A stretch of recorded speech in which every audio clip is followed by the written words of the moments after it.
ማስቤበት የወሰንኩት ውሳኔ ነውና ወደ ሌላ ፕሮሰስ ገብተናል። እኔና አብርሽ ማለት የኔን አሁን ገና ሩታ ትክክለኛውን ውሳኔ ነው የወሰነችው። ማንም ከዚህ በኋላ ምንም ይበልሽ ከውሳኔሽ ፈቀቅ እንዳትይ። አብርሽ ልቡ ካልፈቀደ ልቡ ካልመረው ጋሽዬ ቢመክሩትም ቢወቅሱትም የሚመለስ ይመስላችኋል? አይመለስም። ለምን? አሁን እሱ ልቡ ሄዷል። በቃ አለቀ። ወንድ ልጅም ሆነ ሴት ልጅም እኛ ካልፈቀድን የሆነ ነገር በቃ አልፈቀድንም ነው። ቤተሰብም ቢገባበትም ምንም ቢባል ካልፈቀድንበት አልፈቀድንበትም፣ አለቀ። ልባችን ካልፈቀደ ሌላ ቦታ ካየን አስባችሁታል? ከባድ ነው። እውነቴን ነው የምላችሁ። ሰው ከልቡ ሲሆን ነው፣ ከራሱ ጋር ሲሆን ነው። አብርሽ ከራሱ ጋር አይደለም። አብርሽ ያለው ከሄርሜላ ጋር ነው። ሰላም ጤና ይስጥልኝ። ውድና የተከበራችሁ ቻናሌ ተከታታዮች ሰላማችሁ ይብዛልኝ በያላችሁበት። እውነት ዛሬ እየላችሁ የመጣሁት አስደሳችሁን የሩታን ውሳኔ ነው። በቃ በቃኝ አለቀ። ሴት ልጅ መቁረጥ አለባት። ገብቷታል። እኔ እኮ ብዙ ጊዜ ተናግሬያለሁ። ለራስሽ መኖር አለብሽ፣ ለልጅሽ መኖር አለብሽ፣ ራስሽን መውደድ አለብሽ፣ ራስሽን መጣል የለብሽም። ብዙ ጊዜ የለፈለፍኩት ነገር ዛሬ ላይ ዋጋ ሲያገኝ እኔ በጣም ነው ደስ ያለኝ። ለምን? የእሷ መውደቅ ለብዙዎች ደስታ ነው። የእሷ መጠንከር ደግሞ ለብዙዎቻችን ደስታ ነው። ብዙ ጥላት እንዳለ ብዙ ወዳጅ አለ ለሩታ ማለት ነው።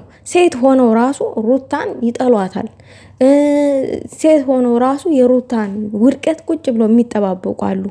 ነገር ግን ነግበኔ ነው። ቀንደኛ ጥላት ሄርሜላ ነች።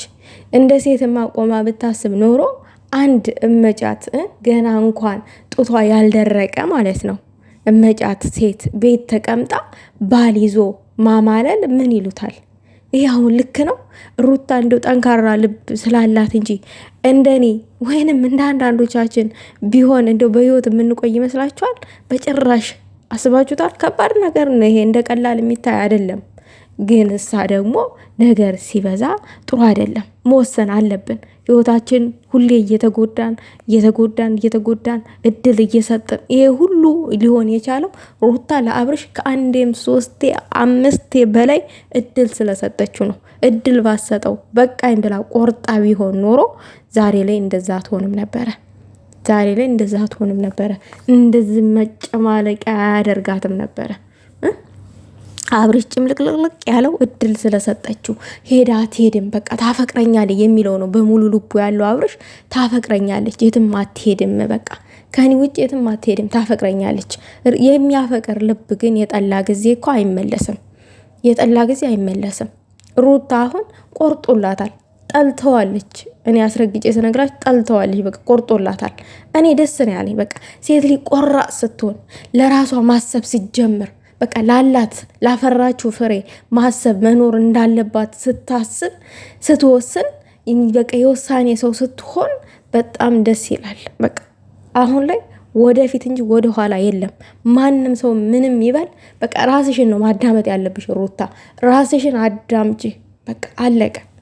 እንዴ እስከ ዛሬ ጋሽዬ ስንት ጊዜ ነው አብርሽን የመከሩት? ስንት ጊዜ ነው የተቆጡት? ተመልሷል? አልተመለሰም። ለጋሽዬ እንኳን ክብር እንደሌለው ነው ያሳየው አብርሽ። ለጋሽዬ ክብር ቢኖረው ኖሮ ለኚህ አባት አሁን አቅመ ደካማ ናቸው። በሱ በመደሳቻቸው ሰዓት ማዘን አስቡት። አይከብድም? ይከብዳል። የሚከብድ ነገር ነው። ስለዚህ አንቺ ነገሮቹ ላይ ካልወሰንሽ፣ የውሳኔ ሰው ካልሆንሽ፣ ቆራጥ ካልሆንሽ ነገም አብርሽ እንደፈለገ መጥቶ መሄዱ የማይቀር ነው። ዛሬ በሽምግልና ቢያልቅ ጉዳዩ አብርሽ ልቡ ካልወሰነ ተጸጥቶ ወደ ቤቱ ካልተመለሰ እዚህ ጋር ምንም እንትን የሚል ነገር የለም። እና በቃ እዚህ ጋር ያልጨረሳችሁትን ነገር እንዳልሽው ይፈርምልሽ፣ ጨርሱ። በቃ አከተመ። ለምን አንቺ ምን ስለሆንሽ ነው? አንቺ ለሱ ከምንም በላይ ከማንም በላይ እኮ የምትገቢ ሴት ነሽ። አንቺ እንደማትገቢው እኮ አድርጎ ነው አንቺን ዝቅ አድርጎ ያችን ሴት ይዞ የመጣው። በቃ በህይወቴ ውስጥ ሩታ የምትባል ሴት አትገባኝም፣ የምትገባኝ ሄርሜላ ናት ብሎ እኮ ነው እንደዛ እንትን የሚለው።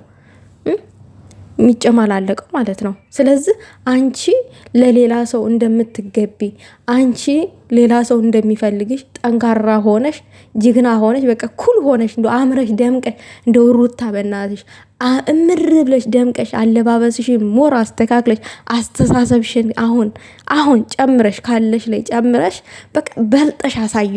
በቃ በቀል ያ ነው። በቀል ትክክለኛው በቀል ያ ነው። በቃ እድገትሽን ስኬትሽን በቃ እምር ብለሽ ከልጅሽ ጋራ ፏ ብለሽ ጅግና ሆነሽ በቃ አሳዩ። አንቺ እኮ በራስሽ ብርም እንኳን መኪና መግዛት የምትችይ ሴት ነሽ። ያንን የሰጠሽን መኪና እንኳን ቢወስደው ማለት ነው። ሩታ ብዙ ነገሮችን ማድረግ ትችያለሽ። እመቤቴን በቀል በቃ ያ ነው። አምረሽ ደምቀሽ ተውበሽ ልጅ አለኝ እኔ ልጄ ያስረኛል። ይሄንን በጭንቅላትሽ ውስጥ እንዳታስገቢው። ልጅሽ ሊያስርሽ አይችልም። ልጅሽ ምንም ነገር ሊያግድሽ አይችልም። በቃ ጠንካራ ሆነሽ ወጣት ነሽ፣ ብዙ ነገር ማድረግ ትችያለሽ። ቢዝነስ ልስራ ብትይ ትችያለሽ። ወጣት ነሽ፣ አላረጅሽ፣ ቆንጆ ነሽ፣ ቁመናሽ የሚያምር ነው። ሩታ ለምን ታለቃቅሻለሽ? እንዶ በእናትሽ ቆራጥ ሆነሽ አሳየው ማንነትሽን፣ የተደበቀው ማንነትሽን አውጥተሽ አሳየው።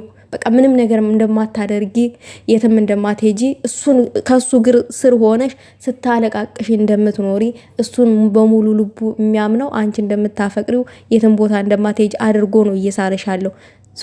አሳዩ፣ በቃ ማንነትሽን አሳዩ። ይሄንን ነው የማለት የምፈልገው እግዚአብሔር